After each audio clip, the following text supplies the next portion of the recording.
Hello and thanks for joining us on this Super Friday. I'm Mackailyn Johnson. Now at noon, Little Rock Police Chief Keith Humphrey is hours away from his final sign-off as leader of city law enforcement. A look back at his history in the capital city in 2 minutes. And help is on the way for families in the U.S. desperately in need of baby formula. The details just ahead. Plus, today is the Arkansas deadline for absentee ballots. Need information on what to do? Don't worry, THV11's Election Central has you covered. But first, we're joined with meteorologist Nathan Scott. It's been a long couple of days of hot weather, but something's coming up to kind of break it up for us. Good Friday to you, Mackailyn. Yeah, we've got some changes going into the weekend, but out there right now, it's a pleasant day with a mixture of sun and clouds. Temperature 83 at Little Rock, 84 in Arkadelphia, 83 in Searcy.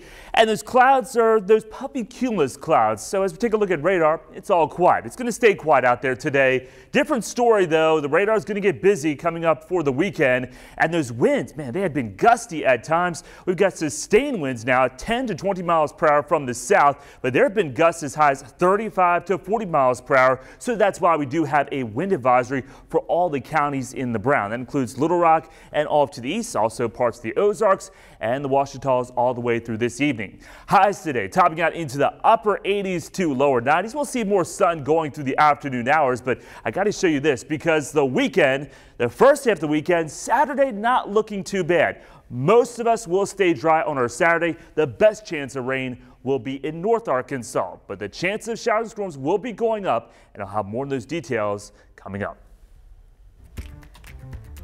Thank you, Nathan. And new at noon, we now know the name of the person suspected of causing an explosion at an Atkins home on Wednesday night. Last night, we told you about an incident reported by the Pope County Sheriff's Office. On Wednesday, officers responded to a call for an armed suspect. We're told that while taking 66-year-old Jesse McCurley into custody, an explosion from inside of the house. Involved officers received treatment for minor injuries. McCurley today remains in custody at the Pope County Jail on charges which include attempted capital murder, arson, and cruelty to animals. In developing news this afternoon, Chief Keith Humphrey's last day with the LRPD is here after serving as chief for the last 3 years. Chief Keith Humphrey was no stranger to the headlines throughout his time as chief.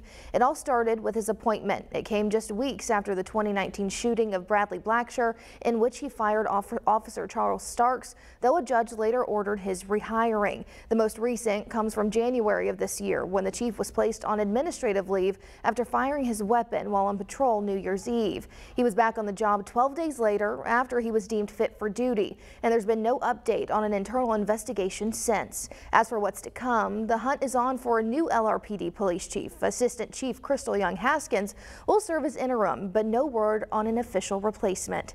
And we've got an update to a story we first brought you earlier this week. We now know the new owners of the Heifer International building. Lyon College and One Health will buy the building for an undisclosed amount. They'll then turn the bottom 2 floors of the main building into a vet and dental school. The top 2 floors will be leased out to Heifer International. Heifer officials say that part is important because they want to stay in Little Rock. Lyon College officials say they want to focus on keeping Arkansas students in Arkansas with this move. I was serious when I said that this is going to be a destination location for professional training, and we're so happy that we can be a part of that. We'll know more about how many students and the building cost in the next couple of months. We'll bring you the latest as we find out more.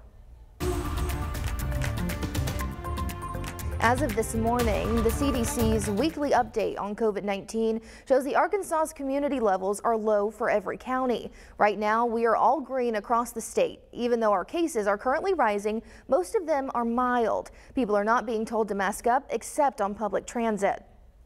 And help is coming for parents struggling to find baby formula. Shipments from Europe are on the way. The shortage is due in large part to the February shutdown of a plant in Michigan because of safety concerns. The FDA said Thursday that factory could be up and running again as soon as next week. Michael George has the latest from New York.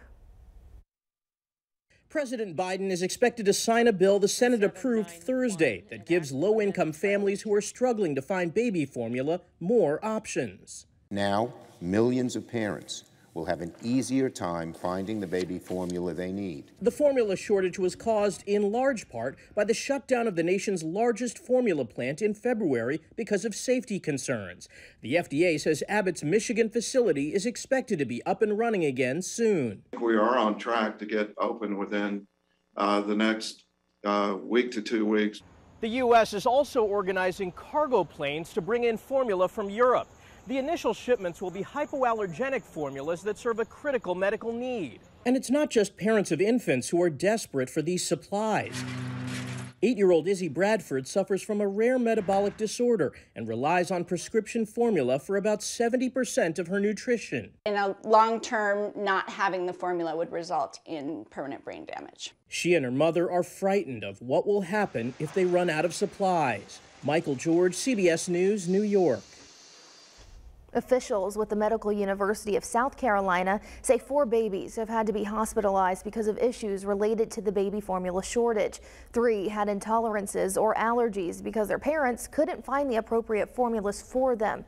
The 4th infant was given homemade formula. Medical experts stress parents should not water down formula or make their own. And a new survey from the Census Bureau found the agency undercounted people in 6 states and overcounted them in 8 states. The population count that comes once a decade is used for congressional redistricting and also for allocating $1.5 trillion in yearly federal funding. The Bureau blamed political interference, the coronavirus pandemic, and the general trend of people not responding to surveys. Well, this morning, Oklahoma is set to have the strictest abortion law in the country. Oklahoma lawmakers passed a bill that outlaws abortion from the moment of fertilization, with few exceptions. The law now awaits the governor's signature. It comes ahead of a landmark Supreme Court decision that could overturn Roe v. Wade.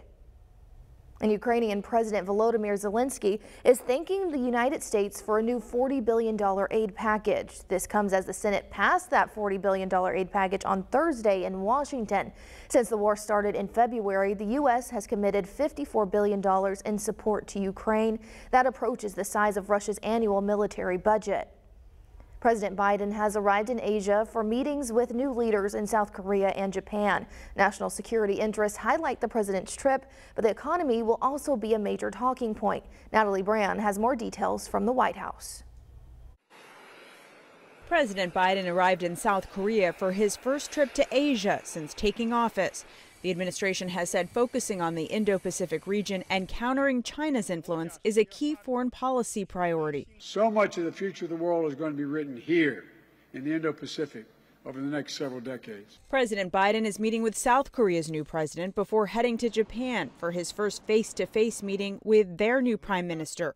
Both new leaders campaigned on strengthening ties with America. It's actually been a long time since an American president made their first trip to the region and had both the Japanese and Korean leaders so positive and forthcoming about cooperating with the U.S. and with each other.